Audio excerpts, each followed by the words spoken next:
Buenas noches, hermanos. Vamos a estudiar en esta hora el tema David implora perdón a Dios, basado en el Salmo 6.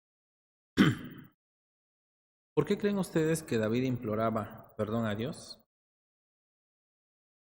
Otra pregunta. ¿Por qué creen que nosotros debemos implorar perdón a Dios? La respuesta es muy simple. Porque David pecaba.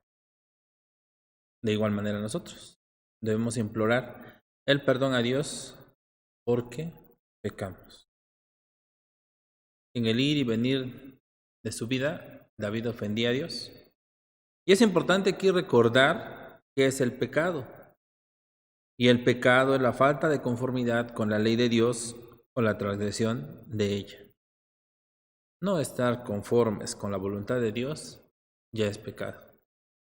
Dios nos dio reglas, Dios nos dio leyes contenidas en su santa palabra, donde expresan su voluntad, lo que Él quiere para nuestra vida, y si nosotros transgredimos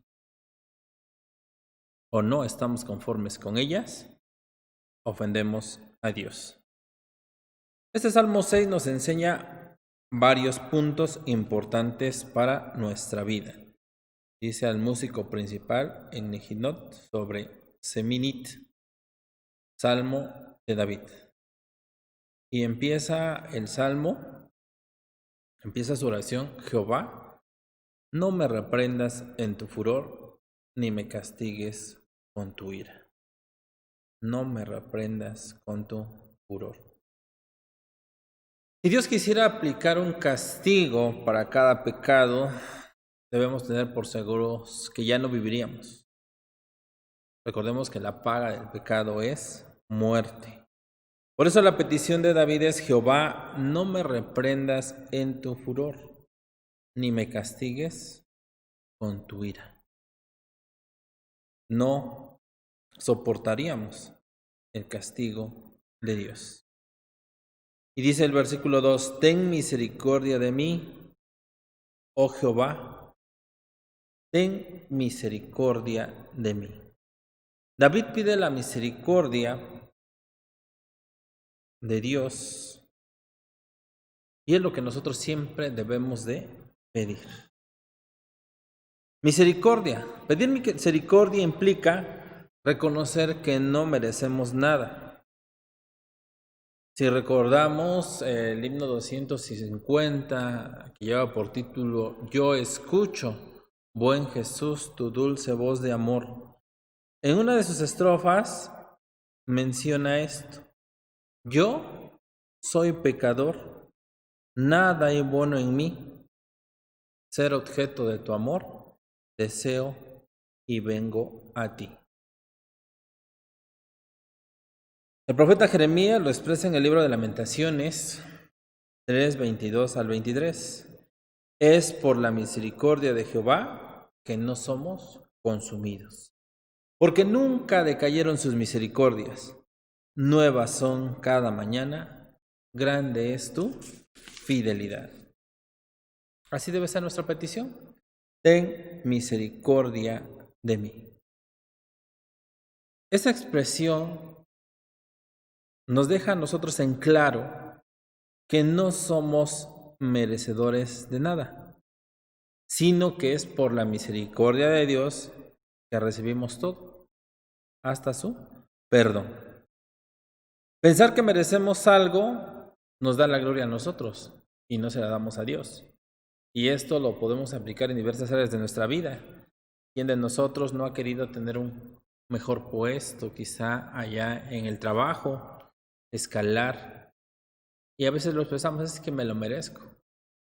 Pero como cristianos debemos reconocer siempre que es por la mano de Dios. Aunque en apariencia, aunque tengamos cualidades, todo depende de Dios. Y de Dios es el tiempo y el momento. Si creemos que merecemos algo, repito, la gloria es para nosotros. Si nos vamos a la misericordia de Dios, la gloria es para Dios. Y recordemos que el fin principal del hombre es el de glorificar a Dios y gozar de él para siempre. David experimentó muchas cosas en su vida. Y en el Salmo 51 nuevamente vuelve a expresar esas palabras. Ten piedad de mí, oh Dios, conforme a tu misericordia. Conforme a la multitud de tus piedades, borra mis rebeliones. Conforme a tu misericordia. Recordemos entonces que a eso debemos acudir. Recordemos la oración de aquel publicano cuando se llegó al templo, lo mencionaba el Señor Jesús, la parábola del fariseo y el publicano. Dios, sé propicio a mí, pecador. Si creemos que merecemos algo por estar en las actividades de la iglesia, ahorita no asistir, porque no se puede asistir, pero estar en los cultos, participar, no es por mérito.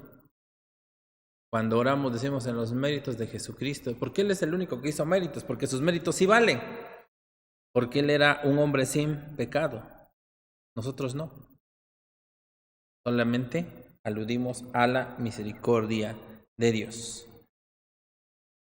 Encontramos en los siguientes versículos, inclusive en la otra parte del versículo 2, dice: porque yo estoy debilitado, sáname, oh Jehová, porque mis huesos están conmovidos. Aprendemos de este salmo que el pecado debilita, que el pecado tiene el alma conturbada. El pecado causa daño al alma y al cuerpo. Hay estudios que han hecho respecto a la salud y asocian el carácter de la persona con ciertas enfermedades que se desarrollan en su cuerpo. La palabra de Dios nos dice cómo debemos ser y lo podemos lograr por medio de la fe en Jesucristo. Es una carrera, es un proceso, no es de la noche a la mañana, pero se puede con la ayuda de Dios. Y aquí el salmista David dice: sáname, oh Jehová, porque mis huesos están conmovidos. Mi alma asimismo está muy conturbada. ¿Y tú, Jehová, hasta cuándo? Creo que a la par de el salmista David, nosotros hemos expresado de momento como que pareciera que no hay respuesta. Pareciera que oramos y oramos por una petición y no vemos tan clara la respuesta, aunque puede ser también un no. Pero no lo vemos, no lo palpamos. Y estas palabras de David podemos apropiarlas. ¿Hasta cuándo? Vuelve, oh Jehová, libra mi alma, sálvame por tu misericordia. Y vuelve a repetir: sálvame por tu misericordia. Estos versículos expresan el sufrimiento que experimentaba el salmista David. David era un hombre de guerra, era un hombre valiente. Sin embargo, aquí se nos presenta expresando estas emociones delante de Dios a tal grado que lloraba. Normalmente se asocia que el hombre no llora. ¿Pero qué opinarían de David? Dice aquí: heme consumido. Bueno, el versículo 5 dice: porque en la muerte no hay memoria de ti. ¿Quién te lo hará en el sepulcro? Esas palabras expresan que él estaba en peligro de muerte. Él fue perseguido desde Saúl y tuvo muchos enemigos que buscaban matarlo, hasta su propio hijo. Y él, en esos peligros de muerte, expresa: heme consumido a fuerza de gemir. Todas las noches inundo mi lecho. Riego mi estrado con mis lágrimas. Yo les preguntaría: ¿ha llegado tal sufrimiento a nuestra vida que lleguemos a inundar, como dice aquí, mi lecho? ¿Regar el lugar donde dormimos con nuestras lágrimas? Todos creo que hemos experimentado sufrimiento. Todos hemos llorado. A veces por la pérdida de un familiar, a veces por enfermedad, a veces por problemas. Y hemos llorado y hemos alcanzado quizá el reposo al llorar porque se desbordan las emociones. Pero qué mejor que descansar en las manos de Dios y llorar ante Él. ¿Podemos imaginar a esa Ana cómo lloraba pidiéndole a Dios un hijo? A tal grado que dijo Elí, estás borracha. ¿Cuál era la situación en la que él la vio a tal grado de decir eso? ¿Qué dijo ella? Soy una mujer trabajada de espíritu. ¿Hemos llorado delante de Dios? Nuestras emociones a veces las desbordamos con los familiares, con los vecinos, con otras personas, con los amigos. Pero qué mejor de desbordarlas delante de Dios porque Él nos comprende, porque Él nos crió, porque Él conoce cada parte de nosotros y conoce todo lo que nos rodea. Con el vecino, con el amigo, con esa persona de confianza, pues nos escuchará, pero nada nos puede solucionar. Qué mejor lo que hacía David, dice, delante de Dios. Dice, mis ojos están carcomidos de descontento. Hanse envejecido a causa de todos mis angustiadores. En esa expresión delante de Dios, Él demanda el perdón ante el oprobio de sus enemigos. Dios nos puede probar, Dios puede permitir sufrimiento en nuestra vida y como lo hace el salmista David, lo primero que debemos analizar es cómo estamos delante de Dios. Quizás ese sufrimiento sea una llamada de atención de Dios que quiere que regresemos al camino que Él nos marcó. Quizá también como hijos de Dios ese sufrimiento sea un castigo porque nos apartamos del camino de Dios. Por eso es importante ir a Él y pedirle perdón. Pedirle perdón. ¿Qué palabras tan gratas encontramos en los siguientes versículos? Qué agradable es leerlas. Qué agradable es confiar en las promesas de Dios. Porque dice su Escritura que las cosas que antes fueron escritas para nuestra enseñanza fueron escritas, para que por la paciencia y la consolación de las Escrituras tengamos esperanza. Dice David, apartaos de mí todos los obradores de iniquidad, porque Jehová ha oído la voz de mi lloro. Porque Jehová ha oído la voz de mi lloro. ¿Cuántos de nosotros tenemos esa experiencia? Clamamos a Dios y decimos con esa seguridad, Él me oyó, Él me respondió, Él me sacó de ese problema, Él me sacó de ese mal, Él me libró de la muerte.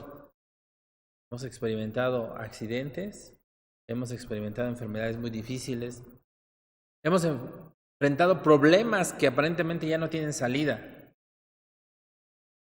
David lo experimentó, David lo vivió en carne propia y dice él, porque Jehová ha oído la voz de mi lloro, apartaos de mí todos los obradores de iniquidad. Dice el 9, Jehová ha oído mi ruego, ha recibido Jehová mi oración. Qué palabras tan llenas de bendición para nuestra vida, porque nos dan seguridad, porque lo hizo con David y lo hace con nosotros. Dice el versículo 10, se avergonzarán y turbaránse mucho todos mis enemigos, volveránse y serán avergonzados súbitamente. Hermanos, en la vida no es que a veces uno se busque enemigos, pero por el hecho de vivir como cristianos uno se gana enemigos, porque no vivimos conforme a ellos viven y la gente no nos ve bien. Y la gente nos desprecia, la gente nos hace a un lado, la gente a veces busca atacarnos porque no compartimos su forma de vida. David tenía enemigos. No dudemos que alguno de nosotros tiene enemigos. Y no porque los busque, como vuelvo a repetir, sino por el mismo hecho de ser cristianos, ya nos malmiran. Ya no nos quieren. Mismas familias a veces. David expresa esto que acontecerá con sus enemigos, se avergonzarán y turbaránse mucho todos mis enemigos. volveránse y serán avergonzados súbitamente, porque la confianza de sus enemigos era en sus carros, era en sus caballos, era en su dinero, era en su fuerza. Pero la esperanza de David era en Jehová de los ejércitos, el Dios vivo y verdadero al que él servía y que le había demostrado que era lo mejor. Recordemos la lucha que tuvo contra el gigante Goliat. ¿Y qué fue? En ese nombre. No fue la fuerza de su brazo, no fue lo entrenado que estaba en la onda, fue el poder de Dios. ¿Cuáles fueron las palabras de él? Tú vienes a mí con espada, lanza y escudo, allá vengo a ti en el nombre de Jehová de los ejércitos, el Dios de Israel al cual tú has ofendido. En ese nombre vamos, hermanos, confiemos. Tengamos presente que Dios es el mismo ayer, hoy y por los siglos. Confiemos en Él, que Él obrará, pidámosle con fe. Él pidió y obtuvo ese perdón de Dios. Hagámoslo nosotros, hermanos. En nuestro ir y venir de la vida, nos contaminamos, pecamos delante de Dios, lo ofendemos. Vayamos a Él si es necesario con lágrimas, para que Él nos perdone, nos ayude y hagamos su voluntad. Amén.